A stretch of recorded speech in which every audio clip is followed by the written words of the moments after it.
নমস্কার শ্রোতা বন্ধুরা, আমি আবার এসে গেছি আমার গল্পের ঝাঁপি নিয়ে। তুমি আছো, আশা করি আপনাদের খুবই ভালো লাগছে। শুরু করছি। গুরু কৃপা হি কেবলম। গুরুদেব বললেন, আমি যদি বলি তোমাদের ঘরে লড়াই ঝগড়া হয়ে যাবে, বলো মাইকে বলবো?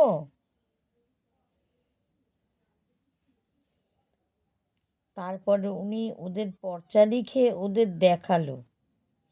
একজন লজ্জায় নিজের মুখ হাত দিয়ে চাপা দিল। কি লেখা ছিল সেটা উনি প্রকাশ্যে বলেননি, কিন্তু তিনি যেটা লিখেছে সেটা ছেলেটি মাইকে স্বীকার করেছে। বলল, সব সত্যি। গুরুদেব বলল, সাবধান হও, খুব সমস্যাতে পড়বে। আরেকজনকে বলল, তোমার বাচ্চা বউ দুজনের এই এই সমস্যা। ছেলেটি কেঁদে বলল, হ্যাঁ গুরুজি, এই নিয়ে খুব চিন্তায় আছি। বাবা বলল,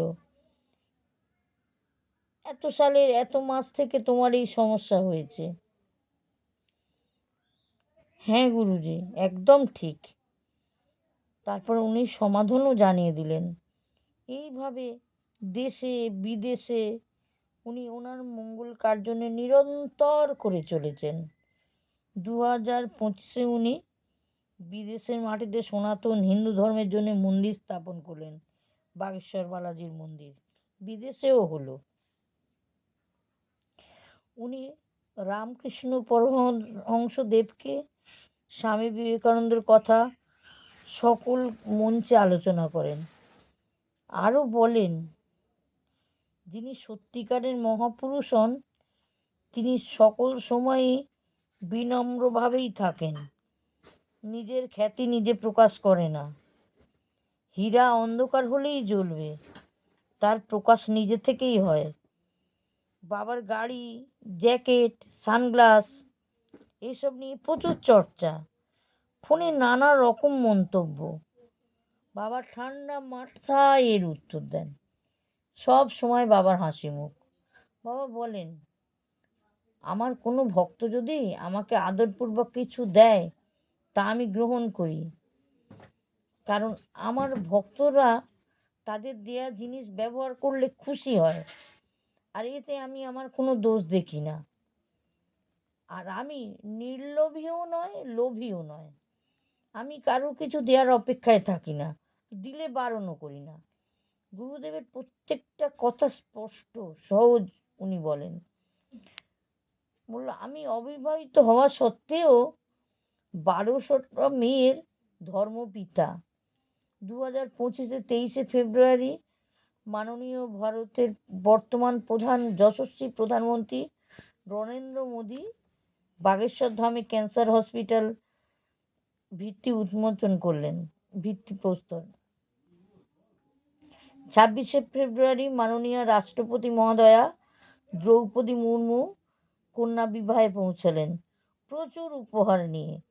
251টি মেয়ে আর তার বরের জন্যে একটা প্লেন ভর্তি করে নিয়ে গেছিলেন উপহার।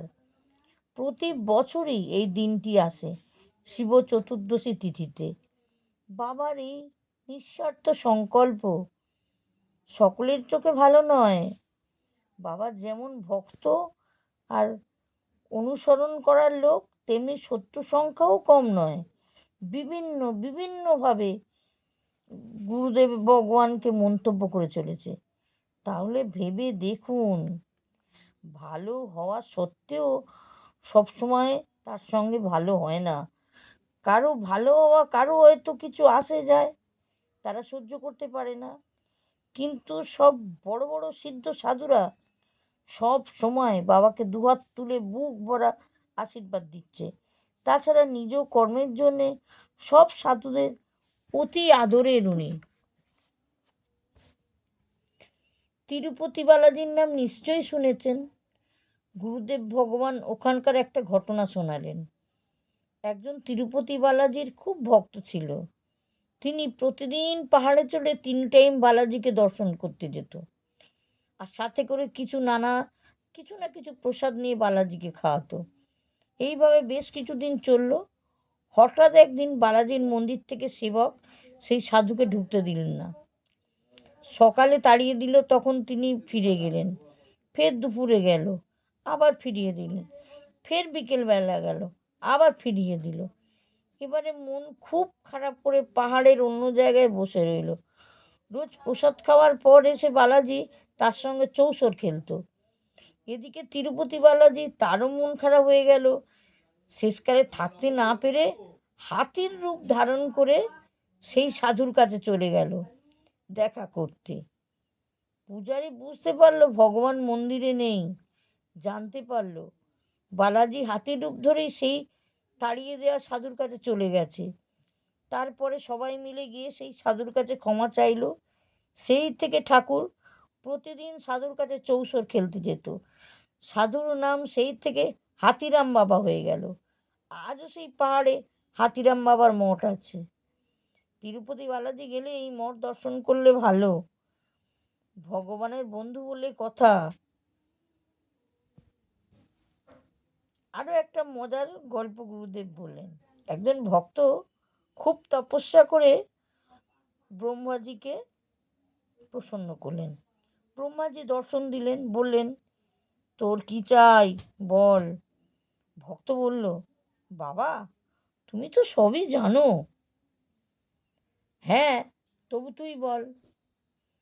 বাবা আমার কোনো কিছুই নেই, তাই সব কিছুই চাই। ঠিক আছে, তথাস্তু। তবে তোর যা কিছু হবে তোর পড়শির ডবল হবে। ভক্ত বলল, ঠিক আছে, কিন্তু মনে মনে ভাবলো, তপস্যা আমি করলাম আর অন্য লোক মজা নেবে। যাই হোক, মনে মনে বলল, আমার একটা সুন্দর দোতলা বাড়ি দাও বাবা। চাইবা মাত্রই ওর তো একটা সুন্দর বাড়ি হলো। পড়শির হয়ে গেল 2খানা 4তলা করে বাড়ি। এ দেখে তো জ্বলে গেল, কিন্তু কি করে, ব্রহ্মাজি তো এইরকমই বর দিয়েছে। এরপরও চাইলো একটা দামি গাড়ি হলো, কিন্তু পড়শির হলো 2টো করে গাড়ি। ধন্যবাদ, আজ এই পর্যন্ত। আশা করি আপনাদের গল্পটা ভালো লাগবে, মজা লাগবে। মন দিয়ে শুনবেন। বেল আইকনটা টিপে শেয়ার করবেন, বেল আইকন ক্লিক করবেন, লাইক করবেন। ধন্যবাদ।